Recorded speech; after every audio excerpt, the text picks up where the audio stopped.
Hello everyone, welcome back to my channel. কেমন আছো তোমরা? আশা করি সবাই খুব ভালো আছো, আর আমরাও খুব ভালো আছি। তবে আমি একটু খারাপ আছি, আর তাও বলি যে ভালোই আছি।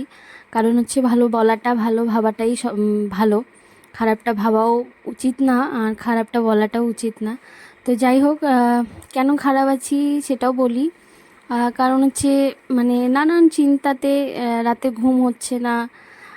এত টেনশন, মানে টেনশন নিয়ে মাথা কাজ করছে না। তো সব মিলিয়ে মানে মাথাটা একদমই শেষ। তো তার জন্যই বললাম যে একটু খারাপের মধ্যে আছি। তো রাতে কালকে ওই 4টার সময় ঘুমিয়েছিলাম, 6টার সময় উঠে গেছি, কারণ 6টার সময় ওই কারেন্ট চলে গেছে। আর ঘর যেহেতু সারা রাত বন্ধ থাকে জানলা দরজা, তো এত পরিমাণে গরম ছিল যে গরমের মধ্যে মানে ঘুমাতেই পারছিলাম না। তার মধ্যে তো নানান চিন্তা জ্বালা, সেটা তো মাথার মধ্যে রয়েছেই।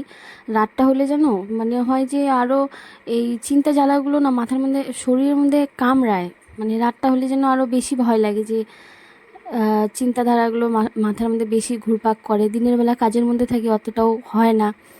তো যাই হোক, সকালবেলা ওই 4টার সময় ঘুমানোর পরে 6টার সময় উঠে গেছি। উঠে সেই 6টার থেকে 7টা পর্যন্ত ছেলেকে হাত পাখা দিয়ে ওই হাওয়া করলাম, ও ঘুমাচ্ছিল।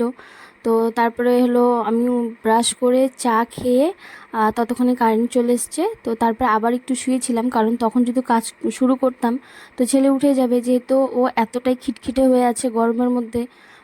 আর সারাদিন সেরকমভাবে ঘুমায়ও না, খায়ও না, বেশি খিটখিটে হয়ে যাবে আরও যদি সকালের ঘুমটাও ঠিকঠাকভাবে না হয়। তো এর জন্য, আর ওই সকালবেলা অন্ধকার ঘর, তো কীভাবে কাজ করব। তো ওর জন্য অপেক্ষা করছিলাম যে ও কখন ঘুম থেকে উঠবে, তারপরে আমি বাকি কাজগুলো শুরু করব। তো এই যে ঘরের কাজগুলো শুরু করে দিয়েছি। আগে ও বাবু ওঠার পরে তারপরে ওকে ব্রাশ ওর বাবা করে দিয়েছে, আর তারপরে আমি ওকে খাইয়ে নিলাম, নিয়ে তারপরে যে যে একটা একটা করে কাজ শুরু করছি। আর আজকে ভেবেছি যে খুব তাড়াতাড়ি করেই মানে সব কিছু করে নেব, আর তাড়াতাড়ি করে রান্নাটাও সেরে নেবো, যেহেতু প্রচুর পরিমাণে গরম পড়ছে। আর নিজের শরীরটাও দিচ্ছে না, তারপরে বাচ্চাও মানে বিরক্ত হয়ে যায় গরমে। তো তাড়াতাড়ি কাজগুলো সেরে নিতে পারলে ভালো, বাচ্চাকে নিয়ে সময়টা কাটাতে পারবো। তো এই যে সকালের কয়েকটা চায়ের বাসন ছিল সেগুলো ধুয়ে নিলাম।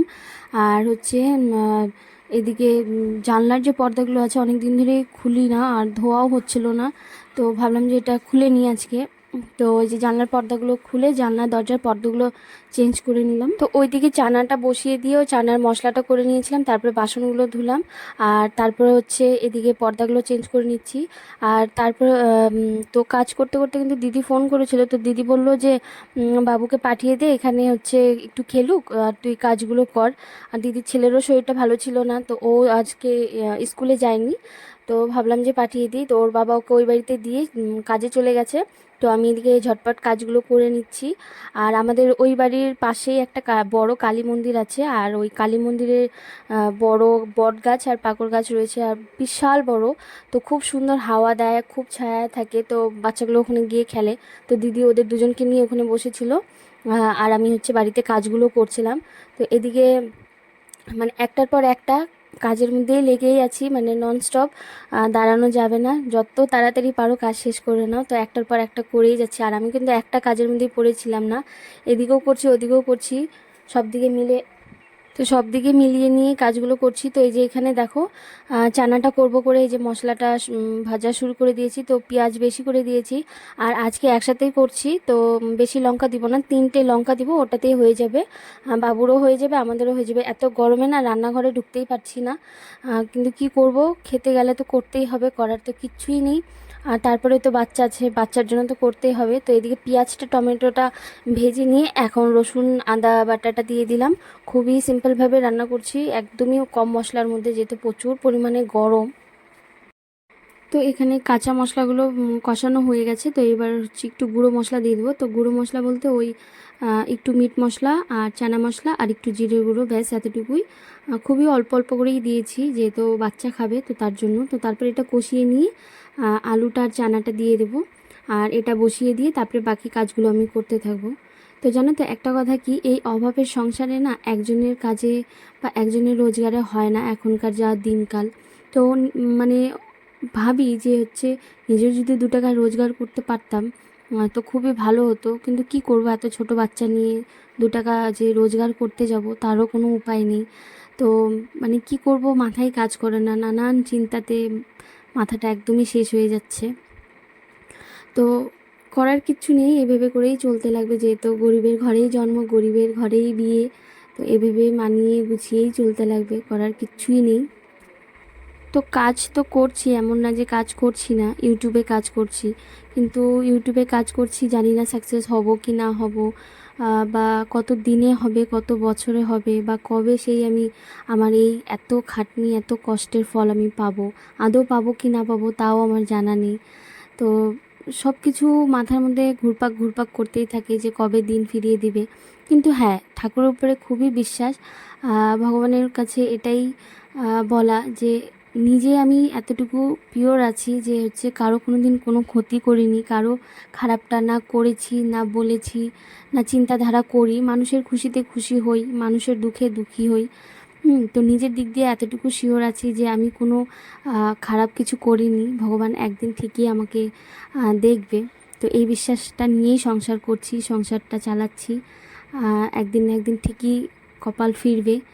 তো যাই হোক, আমি কিন্তু হচ্ছে কাল রাতে অনেকগুলো কাপড় ধুয়ে দিয়েছিলাম, যেহেতু বিছানার চাদর চেঞ্জ করেছি, তো রাতেই ধুয়ে দিয়েছিলাম। কারণ হচ্ছে দিনের বেলা না এতটাই রোদ, এতটাই গরম, দিনের বেলা আর এত কাজ বাচ্চা নিয়ে না করে উঠতে পারছি না, তো রাত্রেবেলা ধুয়ে দিয়েছি, সকালবেলা উঠে দেখি প্রায় কাপড় শুকিয়েই গেছে।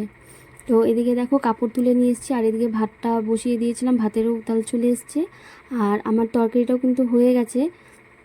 তো একটার পর একটা কাজ করছি, তো ভাতটা ওদিকে হতে হতে ততক্ষণ আমি একটু ঘরটাও গুছিয়ে নিতে পারবো। এদিকে হচ্ছে যেগুলো কাপড় শুকিয়ে গেছে সেগুলো একটু গুছিয়ে নিয়ে তারপরে বাকি কাজগুলো করব।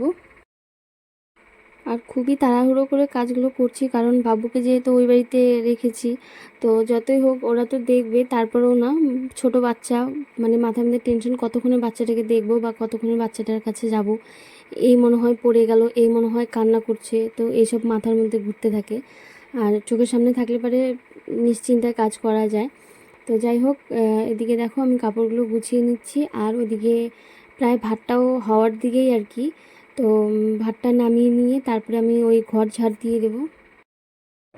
তো জানো তো বন্ধুরা, আমার যদি এই বাড়িতে একটু উঠোন থাকতো না, যে বাচ্চা একটু খেলতে পারবে, তাহলে আমার এতটা অসুবিধা হতো না, ওকে খেলতে দিয়ে আমি কাজগুলো খুব সুন্দর করে করে নিতে পারতাম। কিন্তু কি করব, এই বাড়িতে একদমই উঠোন নেই, খেলার জায়গা নেই, ওই ঘরটার ভিতরেই, যার জন্য আরও বেশি কষ্ট হয়ে যায়। তো যেহেতু ও এই টাইমটা মানে কাজের টাইমটা ও ছিল না, আর মোবাইলের স্ট্যান্ডটা রেখে আমি সুন্দর করে কাজগুলো করে নিতে পারছি, এর জন্য তাড়াতাড়ি কাজগুলো হয়ে গেছে। তো তো এখানে এই যে রান্নার পরে যে বাসনগুলো হয়েছিল সেগুলো মেজে নিচ্ছি। আর খুব বেশি বাসন হয়নি, যেহেতু একটাই তরকারি করেছি, তো এর জন্য খুব বেশি বাসন হয়নি, নাহলে আমার হাতে এতই বাসন হয়, আর আমি রান্নাও করতে থাকি, বাসন ধুতেও থাকি, না হলে প্রচুর বাসন জমে যায়। তো যাই হোক, আজকে একটা রান্নার জন্য অল্পই বাসন হয়েছে, কেন জানি না এত বাসন হয় আমার হাতে, মানে কি বলবো, আর আমি অল্প বাসনে একদমই কাজ করতে পারি না। তো আমার মতন কার কার তোমাদেরও এরকম হয় কমেন্ট করে জানিও। তো দেখো এদিকে বাসনগুলো ধোয়া হয়ে গেছে, তো তারপরে গ্যাসটা মুছে নিচ্ছি, আর রান্নাঘরটা সুন্দর করে এখন পরিষ্কার করে নেব। আর আমার মনে হয় কি, ওই সব থেকে বেশি কাজ মনে হয় রান্নাঘরেই থাকে, আর রান্নার পরে তো আরও কাজ বেশিই থাকে। তো এই যে রান্নাঘরও পরিষ্কার হয়ে গেছে, তো এখন আমি এই যে ঘরটা ঝাড় দিয়ে নেব আর ঘরটা মুছে নেব। তো তারপর হচ্ছে আরও টুকিটাকি যেগুলো কাজ আছে সেগুলো করে নেব। তো কয়েক বছর ধরে দেখছি এত পরিমাণে গরম পড়েছে, মানে পড়ছে আর কি, যে এখন হলো বুঝতে পারি না যে শিলিগুড়িতে থাকি না কলকাতায় দিল্লিতে থাকি। কারণ কলকাতায় হচ্ছে আমাদের কিছু আত্মীয় থাকে, তো তারা যখন ফোন করে আর মানে বলে যে তোমরা খুব ভালো জায়গায় থাকো, শিলিগুড়ির ওয়েদার খুবই ভালো, তো তখন আমি বুঝতে পারতাম না যে কেন বলতো, আমাদের এখানেও তো প্রচুর পরিমাণে গরম পড়ে। তো আমি একবার এপ্রিলে কলকাতায় গিয়েছিলাম, তো সেখানে গিয়ে মানে ওখানে থাকার পরে আমি বুঝতে পারলাম যে কেন বলে এই কথাটা, যে শিলিগুড়ির ওয়েদার খুবই ভালো। আমার মনে হয় কলকাতা আর দিল্লিতে খুবই বেশি গরম, তো এখন মনে হচ্ছে যে শিলিগুড়িতে থাকি না, কলকাতাতে থাকি বা দিল্লিতে থাকি, এরকম গরম। হ্যাঁ, যে কি মানে সহ্যই করতে পারছি না, এতটা গরম। তো তোমরা দেখতেই পারবে আমি কিভাবে ঘামি, আর এতটাই ঘেমে যাই, মানে কি বলবো, শরীরটা এত এত ক্লান্ত লাগে না এই ঘেমে ঘেমে, মানে বলার বাইরে। তো তোমাদের সাথে গল্প করতে করতে কিন্তু আমার অনেক কাজই এগিয়ে গেল। তো তারপরে হচ্ছে এই যে আমার ঘরটা ঝাড় দেওয়া হয়ে গেছে, ঘরটাও মুছে নেওয়া হয়ে গেছে। তো বড় ঘরটা যখন মুছেছিলাম তখন আমি ভিডিও অন করতেই ভুলে গেছি, মানে গরমে না পাগল হয়ে যাচ্ছি, মানে কতক্ষণে কাজগুলো শেষ করতে পারবো। আর এই কাজ তো হচ্ছে মানে সারা দিনের মধ্যে 1% কাজ শেষ হলো। তারপরে তো আরও কাজ রয়েছে, বাচ্চাকে খাওয়ানো, ঘুম পাড়ানো, স্নান করানো, নিজে খাওয়া, স্নান করা। তারপরে বিকেলের একটা কাজ থাকে, রাতের মানে রাতের ডিউটি আলাদা থাকে, রাতে রান্না, খাওয়া, বাচ্চাকে খাওয়ানো, মানে চলছে আমাদের মেয়েদের। কোনো সময়ই মানে ফ্রি নেই আমরা, এরকম অবস্থা। তো এই যে দেখো আমার কি অবস্থা, এই যে এরকমভাবে আমি ঘামি। আমি যদি একটু ঘরটা ঝাড় দিয়ে উঠি আমি এই পরিমাণে ঘেমে যাই। তো ঘেমে ঘেমে শরীরটা না আরও বেশি দুর্বল লাগে। তো দেখো কি অবস্থা আমার, এতটা পরিমাণে ঘেমে গেছি। তো এখানে এই যে ভাত তরকারি হয়ে গেছে। তো তোমাদের সাথে গল্প করতে করতে আমার সব কাজই হয়ে গেছে। তো এরপরে আমি স্নান করে নেব, তারপরে বাকি যা সারাদিনের কাজ আছে সেগুলো তো আছেই, সেগুলো আর ভিডিও করছি না, কারণ নাহলে অনেক বড় একটা ভিডিও হয়ে যায়। আর বাইরে দেখতেই পাচ্ছ কি পরিমাণে রোদ, তো সেটার বলার কিছুই নেই যে কতটা গরম। তো আমি এখন স্নান করব, কলটা চালিয়ে দিয়েছিলাম। তো চলো আজকের মতন ভিডিওটা শেষ করছি। কেমন লাগলো অবশ্যই কমেন্ট বক্সে জানিও। আর যারা নতুন আছো প্লিজ চ্যানেলটাকে সাবস্ক্রাইব করে আমার পাশে থেকো, আমাকে একটু ভালোবাসা দিও। তো ঘড়িতে বাজে হচ্ছে এখন 12টা এখনও বাজেনি, বাজতে চলেছে আর কি। তো তোমাদেরকে একটু বাইরে ওয়েদারটাও দেখিয়ে দিলাম যে দেখো কি পরিমাণে রোদ। তো চলো সবাই ভালো থেকো, সুস্থ থেকো, দেখা হবে আবার নেক্সট ভিডিওতে।